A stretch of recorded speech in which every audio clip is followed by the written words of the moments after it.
Hello friends, good morning. आज हम बात बात करने वाले हैं कि हिंदुस्तान में हर एक व्यक्ति, हर एक परिवार residential property, commercial property, real estate में इन्वेस्ट करना चाहता है, लेकिन उसके लिए जो लाखों करोड़ों रुपए उनके पास हैं वो नहीं होते। यदि सबके पास लाखों करोड़ों रुपए हो तो वो रियल एस्टेट में इन्वेस्ट करें और उससे अपनी प्रॉपर्टी कमाएं और वेल्थ कमाएं। लेकिन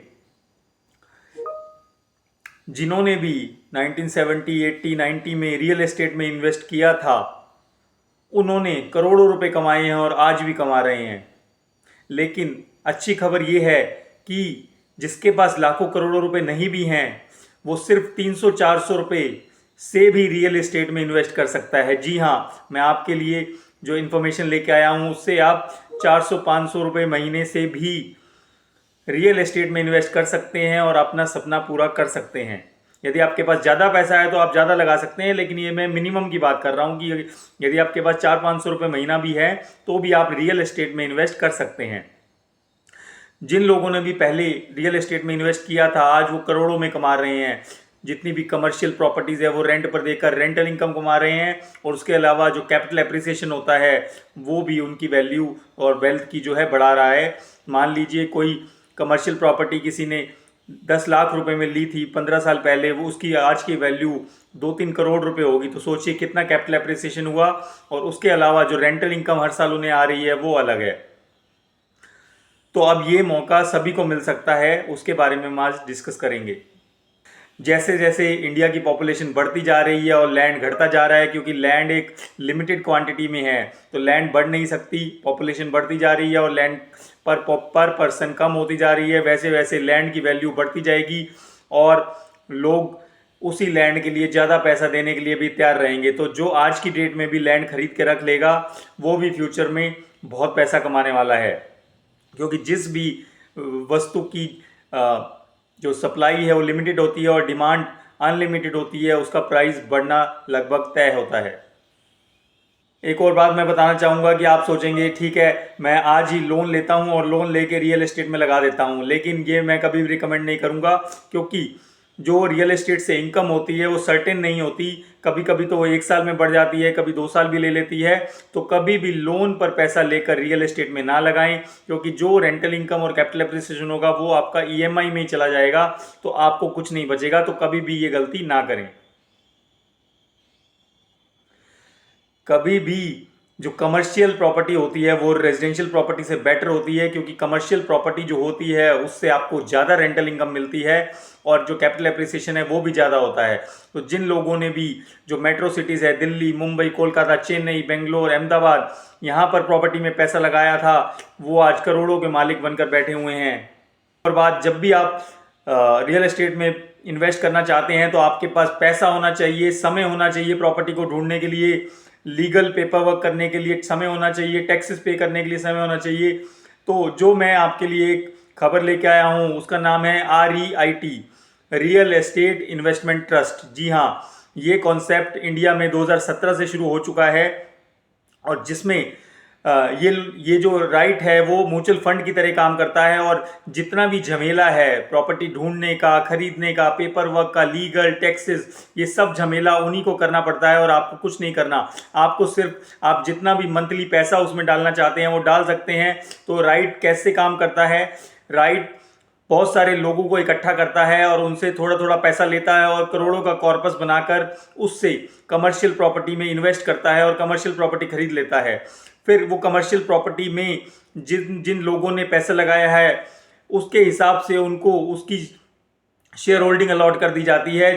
तो ऐसा हो सकता है कि मान लीजिए एक 20 करोड़ की बिल्डिंग है और आपने 1,000 रुपये लगाए, तो 20 करोड़ की बिल्डिंग में आपका 1,000 रुपये का शेयर है, तो आप उस बिल्डिंग में मालिक हैं इस रेशो में कि 1,000 रुपया रेशो 20 करोड़। तो जैसे जैसे आप हर महीने पैसे लगाते जाएंगे आपका उसके अंदर जो शेयर है बढ़ता चला जाएगा।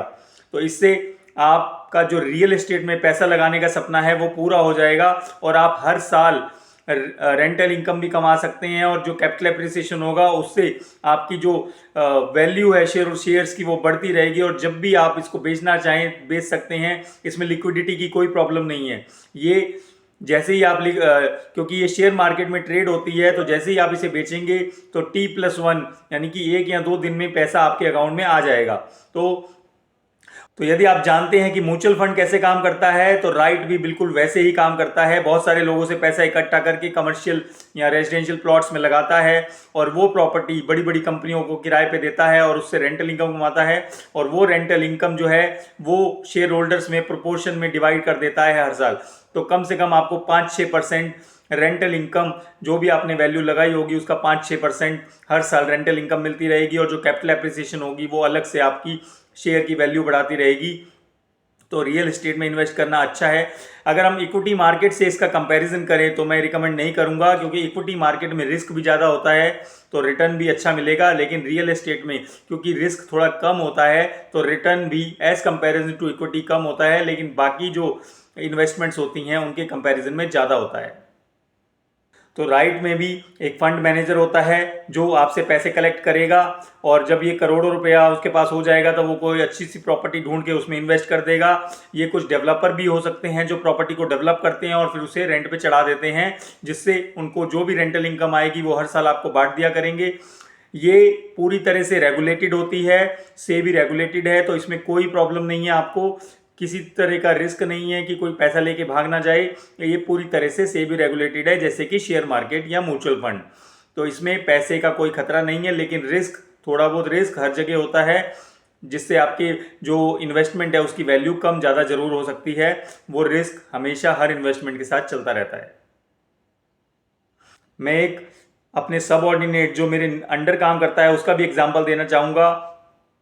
उसके पास इतनी एग्रीकल्चर लैंड है कि उसकी वैल्यू करोड़ों में है, चाहे उसकी सैलरी 15-20 हज़ार रुपये महीना हो, लेकिन उसके पास जो एग्रीकल्चर लैंड है वो करोड़ों रुपए में है। तो आप सोच सकते हैं कि लैंड जिसके पास भी होगी वो फ्यूचर में करोड़पति बनने वाला है। आइए अब राइट्स के बारे में थोड़ा और जानते हैं। राइट और real estate investment trust can be described as a company that own and operate real estate to generate income। जो रियल एस्टेट इन्वेस्टमेंट ट्रस्ट कंपनियां होती हैं वो कॉरपोरेशन होती हैं जो हाई वैल्यू रियल एस्टेट के पोर्टफोलियो को मैनेज करती हैं, उनको किराए पे भी देती हैं और मॉर्गेज भी करती हैं। जैसे वे प्रॉपर्टीज़ को लीज़ करती हैं और उनका रेंट कलेक्ट करती हैं, और जो रेंट इकट्ठा होता है उनको शेयर होल्डर में बांट दिया जाता है एज इनकम और डिविडेंड। ये जो राइट होती हैं ये इन्वेस्टर्स को ऑफर करती हैं एक अपॉर्चुनिटी कि वो महंगी महंगी रियल एस्टेट को खरीद सके और उन्हें थोड़ा पैसा देना पड़े, जिससे कि वो बहुत सारे लोग मिलकर रियल एस्टेट को खरीदते हैं और उससे जो भी इनकम आती है उसे प्रोपोर्शनेटली डिवाइड कर लेते हैं। तो एक ऐसा ऑफर है जिसमें गरीब से गरीब आदमी जो 500 रुपये 1000 रुपये महीना SIP कर सकता है वो भी रियल एस्टेट में इन्वेस्ट कर सकता है और इनकम जनरेट कर सकता है। बड़ा इन्वेस्टर हो या छोटा इन्वेस्टर, सभी तरह के लोग इसमें अपना इन्वेस्ट कर सकते हैं और बेनिफिट कमा सकते हैं। जो छोटे इन्वेस्टर होते हैं वो थोड़ा थोड़ा पैसा जमा करके ये काम कर सकते हैं, और जो बड़े इन्वेस्टर हैं वो ज़्यादा पैसा लगाकर इसमें इन्वेस्ट कर सकते हैं। ये जो प्रॉपर्टियाँ मैनेज करते हैं उसमें ज़्यादातर data centre, infrastructure, health care unit, apartment के जो कॉम्प्लेक्स होते हैं वो आते हैं। क्या क्या एडवांटेज होती हैं राइट्स की? Steady dividend income and capital appreciation. इसमें हर साल आपको जो रेंटल इनकम आएगी उससे डिविडेंड मिलता रहेगा, और जो लैंड की वैल्यू बढ़ेगी उससे आपकी कैपिटल एप्रिसिएशन होती रहेगी, और जब भी आप उसे बेचेंगे तो वो आपको कैश में मिल जाएगा। ट्रांसपेरेंसी इन डीलिंग, ये बहुत ही ट्रांसपेरेंट होती हैं क्योंकि ये सेबी रेगुलेटेड है, तो ये कोई भी गड़बड़ नहीं कर सकते हैं, तो इसमें पूरी ट्रांसपेरेंसी बरती जाती है।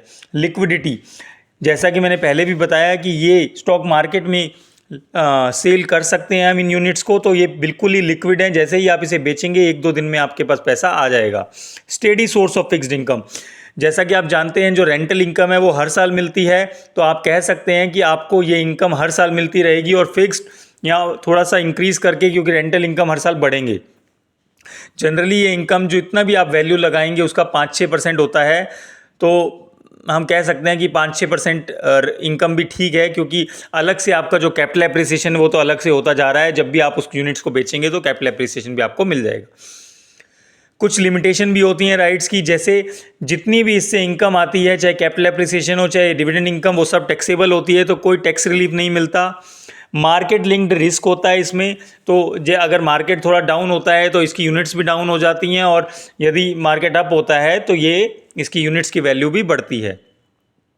इसमें थोड़ा ग्रोथ इक्विटी मार्केट के कंपैरिजन में कम होता है, क्योंकि एक रीज़न इसका ये भी है कि जितना भी डिविडेंड आता है या जितनी भी रेंटल इनकम इनको आती है, सेबी द्वारा गाइडलाइन इशू की गई हैं कि उसका 90% जो रेंटल इनकम है वो शेयर होल्डर्स को डिस्ट्रीब्यूट करना ही है, और ओनली 10% आप री इन्वेस्ट कर सकते हैं। तो 90% जो पैसा इनको रेंटल इनकम आता है वो शेयर होल्डर में ये डिस्ट्रीब्यूट कर देते हैं। इनकी हाई जो मेंटेनेंस फीस होती है वो हाई होती है, तो इससे आपके रिटर्न थोड़े से कम हो सकते हैं। अब हम देखते हैं कि इंडिया में कौन कौन सी बड़ी ऐसी कंपनियां हैं जो राइट्स का काम करती हैं। देखिए, फर्स्ट है एम्बेसी राइट, सेकंड है Brookfield India real estate trust, third है माइंड स्पेस राइट। इनकी देखिए वैल्यू, इन्होंने कहाँ कहाँ पैसा लगा रखा है। तो एम्बेसी ने अपनी पूरी प्रॉपर्टी जो भी इनका कॉर्पस है उसका 74% जो इनकी प्रॉपर्टी है वो बेंगलोर में है, 9% पुणे में, 7% नोएडा में और 10% मुंबई में।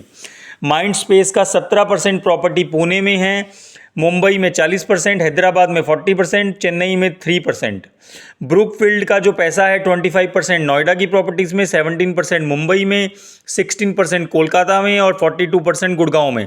आप ये चार्ट के जरिए भी देख सकते हैं जो मैंने नीचे दिखाया हुआ है, किस किस का कितना पैसा कौन सी सिटी में लगा हुआ है। तो आप देख सकते हैं कि तीनों कंपनियां जो मेजर कंपनियां हैं राइट में, तीनों ने जो मेजर इंडिया की सिटीज़ हैं उन सब में पैसा लगाया हुआ है, और यहाँ से वो प्रॉपर्टी से रेंटल इनकम और कैपिटल एप्रिसिएशन कमा रहे हैं। अब एक राइट के फाइनेंशियल्स में नज़र मारते हैं। देखिए, embassy office park right limited, इसकी जो एक यूनिट की वैल्यू है 311 रुपये। तो जैसे मैंने वीडियो शुरू किया तो मैंने बोला था कि आप 300-400 रुपये में भी रियल एस्टेट में इन्वेस्ट कर सकते हैं। तो देखिए, आप 311 रुपये में एक यूनिट खरीद सकते हैं, तो आप रियल एस्टेट में सिर्फ 311 रुपये से स्टार्ट कर सकते हैं इन्वेस्टिंग करना। और क्या है, इसका प्राइस आज के दिन 308 रुपये 85 पैसे लो गया था और मैक्सिमम 312 रुपये गया था। 52 वीक में देखें तो लोवेस्ट 288 गया था और हाईएस्ट 378। इसके बाद हम देखें कि इसके पास कितना कॉर्पस है, 29,487 करोड़ रुपए का कॉर्पस है एम्बेसी ऑफिस पार्क राइट के पास, और इसका जो फेस वैल्यू है वो 300 रुपये पर शेयर है। इसकी इनकम स्टेटमेंट देखते हैं। देखिए,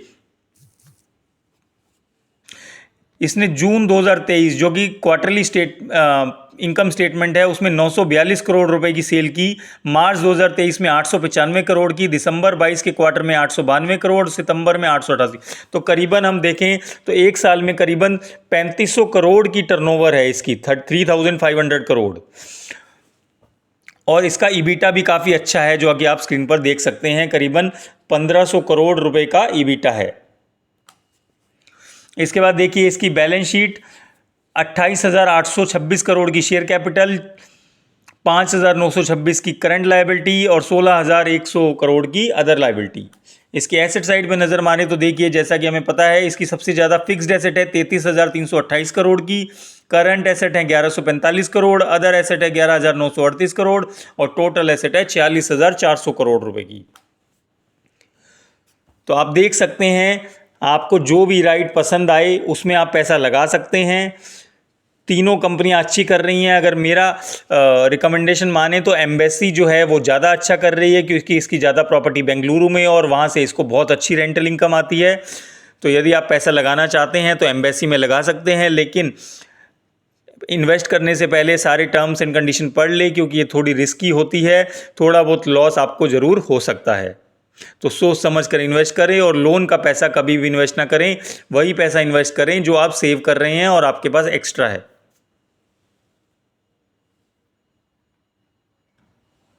तो दोस्तों, आशा करता हूं कि REIT के बारे में मैंने जितनी भी इंफॉर्मेशन आपको दी वो आपको समझ आई होगी, और आप इसका फ़ायदा उठाएंगे और REIT में इन्वेस्ट करेंगे, जिससे आपका रियल एस्टेट में इन्वेस्ट करने का सपना पूरा हो पाए।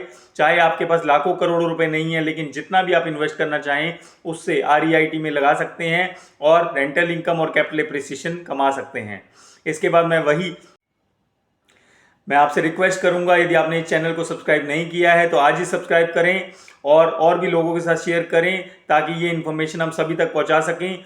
इसके अलावा मैं वही 2 बातें कहना चाहूँगा जो मैं हमेशा कहता हूँ। पहला, अपनी हेल्थ पे ध्यान दें, रोज़ एक्सरसाइज करें, और दूसरा, कम से कम एक अच्छा काम रोज़ ज़रूर करें। Thank you so much.